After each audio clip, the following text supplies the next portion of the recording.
Hi friends, ఎలాగున్నారు? చాలా రోజులు అవుతుంది వీడియోలు చేయక. ఎందుకంటే హైదరాబాద్ వచ్చాను.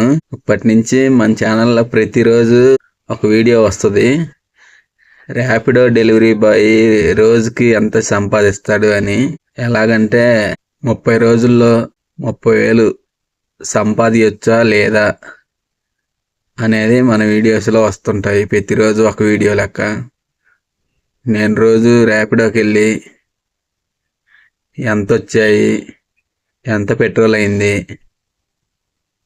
ర్యాపిడో ఎంత కమిషన్ తీసుకుంటున్నాడు అనేది ఫుల్ ఇన్ఫర్మేషన్తో ప్రతిరోజు ఒక వీడియో చేస్తాను ఫ్రెండ్స్. ఈ 30 డేస్ మన ఛానల్లో ఎర్నింగ్ వీడియోస్ చూడాలంటే సబ్స్క్రైబ్ చేయండి ఫ్రెండ్స్. ప్రతి వీడియో నోటిఫికేషన్ వస్తుంది, మిస్ కాకుండా ఉంటారు. అలాగే లైక్ చేయండి, కామెంట్ చేయండి. Bye friends.